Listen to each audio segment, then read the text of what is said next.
কখনো এই দালাল নামক বক্তা আমির হামজা হরিপুরের মাটিতে প্রবেশ করতে পারবে না। সংগ্রামী বন্ধুরা আমার, ইসলাম সম্পর্কে অতটুকু জানি না, যতটুকু শিখেছি এই আলেমদের মুখেই শুনে শিখেছি। ওনারা বলেছিলেন, আলেমরা বলে, ওই আমির হামজার মুখে আমি শুনেছি যে আপনি যদি অপরের দোষ গোপন করেন, আল্লাহ আপনার দোষ গোপন করবে। হামজা সাহেব, আপনি কি করলেন? আপনি কি করলেন? আপনি মুখে বলেন কি আর করেন কি? আপনি শুধুমাত্র এই খলরাতে আমার নেতাকে বেজ্জতি করে আপনি ক্ষান্ত হননি। সেখান থেকে গড়িয়ার মিটিং এ আপনি বলেছেন, রাজশাহীর মিটিং এ বলেছেন, আমি স্পষ্ট মোবাইলে ফেসবুকে দেখাতে পারবো আপনি আমার নেতাকে পাগল বলে আখ্যায়িত করেছেন। আপনি ভাত খাওয়ার সময় মাননীয় সভাপতি, ওই খলরা মাহফিলের যিনি সভাপতি ছিলেন রফিকুল চেয়ারম্যান সাহেব, ওনার বাসায় খাওয়ার সময় আপনি ওই টেবিলে বলেছিলেন, যা হওয়ার হয়ে গেছে, এখান থেকেই শেষ। আপনি কথা দিয়েছিলেন, যে কথা দিয়ে কথা রাখে না তাকে কি বলে ভাই?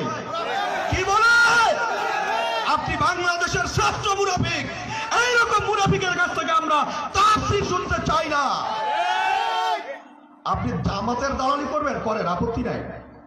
আমরা আজকে এখানে প্রোগ্রাম করেছি, বিএনপির বাবার টাকা খরচ করে প্রোগ্রাম করেছি, আমাদের নেতা কর্মীদের টাকা খরচ করে প্রোগ্রাম করেছি। আমরা দোকানে দোকানে চাঁদা তুলবো, মানুষের কাছ থেকে টাকা নিব, টাকা পয়সা নিয়ে তাফসীরের প্যান্ডেল করব। আপনি আসলে দাঁড়িপাল্লার ভোট চাইবেন আর আপনি হরিপুরের মানুষকে পাগল বলবেন? এই পাগলরা আপনাকে দেখতে চায় না, এই পাগলরা এই মাটিতে আপনাকে দেখতে। আমির হামজাকে আসার ব্যাপারে সহযোগিতা করবে, তাহলে ধরে নিতে হবে তিনি আমাদের সংগঠন বিরোধী কাজ করেছেন। বন্ধুরা আমার, যদি সংগঠন বিরোধী কাজ করে তার শাস্তি কি? কি শাস্তি? আমরা দল থেকে তাকে বহিষ্কার করার উদাত্ত আহ্বান জানাচ্ছি। সংগঠন বিরোধী যদি কোনো কাজ কেউ করে থাকেন, আপনি জামাতের ভোট চাইবেন, দাঁড়িপাল্লার ভোট চাইবেন, চান না, আপত্তি নাই। আপনি আপনার বাবার টাকা খরচ করে স্টেজ করেন, নিজের টাকা খরচ করে স্টেজ করেন। আমরা চাঁদা তুলে টাকা নিয়ে আসবো, সেখান থেকে আপনি আবার একটা পার্সেন্টেজ প্যাকেটে করে নিয়ে যাবেন, আবার এখানে তবলা বাজাবেন, দাঁড়িপাল্লাকে ভোট দিন, আমাদেরকে পাগল বলবেন। আমাদের পাগলামি আপনি 18 তারিখে দেখবেন ইনশাল্লাহ। 18 তারিখে আপনাকে পাগলামি দেখাবো। হরিপুরের বিএনপি কি জিনিস? আমি এই তাফসীর কমিটির সকলের প্রতি চরম শ্রদ্ধা রেখে বলতে চাই, চরম সম্মান রেখে বলতে চাই, আমরা তাফসীরের বিরোধিতা করি না। এই হরিপুর থানার সর্বপ্রথম তাফসীর শুরু হওয়ার আগে সর্বপ্রথম তাফসীর হয়েছিল জাদুরানীর মাঠে, এবং সেই তাফসীরের উদ্যোক্তা ছিল এই 3 নম্বর ধুপুরিয়া ইউনিয়নের জনক আমার শ্রদ্ধেয় আজাদ ভাই। ওনার উদ্যোগে জাদুরানীর মাটিতে সর্বপ্রথম হরিপুর থানার তাফসীর হয়। সেই তাফসীরেও আমরা দোকানে দোকানে চাঁদা তুলেছি, স্বেচ্ছাসেবকের দায়িত্ব পালন করেছি, আমরা ইমামদের খাদেমগিরি করেছি, আমরা ইমামদেরকে খাইয়েছি, আমরা ইমামদেরকে শ্রদ্ধা করেছি। এই তাফসীরও আমরা তাই করব। শুধু একটাই দাবি, আমির হামজা নামক এইরকম নিমুখ হারামকে, আমির হামজা নামক দালালকে এই মাটিতে আমরা দেখতে চাই না। ওনাকে বাদ দিয়ে আপনারা যাকেই নিয়ে আসবেন, আমাদের পক্ষ থেকে কোনো প্রকার আপত্তি থাকবে না। বন্ধুরা আমার, আমি বক্তব্য দীর্ঘায়িত করব না, আমি শুধু আরেকটি কথা বলেই আমার বক্তব্য শেষ করব। আমরা বলতে চাই, আমার পূর্ববর্তী বক্তারা বলে গেছেন যে মৌচাকে ঢেল মারবেন না।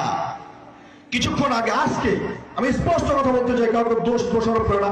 আজকে 12 থেকে 12:30টার সময় আমার ছোট ভাই এই অঞ্চলের কৃতি সন্তান লিটনের সাথে কথা হয়েছে।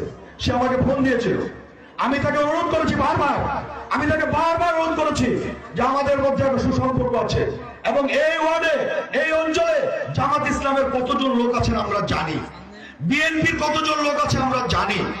আমাদের তুলনায় যে সরকারকে আমরা বিতাড়িত করেছি তাদের লোকজন এখানে অনেক বেশি আছে। তাদের উস্কানিতে পড়ে আমাদের সম্পর্ক, আমাদের ভ্রাতৃত্ববোধ, আমাদের মধ্যে যে একটা সুসম্পর্ক ছিল, এই সম্পর্ক আপনারা নষ্ট করবেন না। এটা আপনাদের প্রতি আমি আবার আহ্বান জানাচ্ছি। আর যদি নষ্ট করার চেষ্টা করেন, তাহলে এর জবাব এই 3 ওয়ার্ডের যারা এই উস্কানিতে থাকবে তাদেরকে দিতে হবে। সংগ্রামী বন্ধুরা আমার, অনেক নেতৃবৃন্দ আছেন, তারা বক্তব্য দিবেন।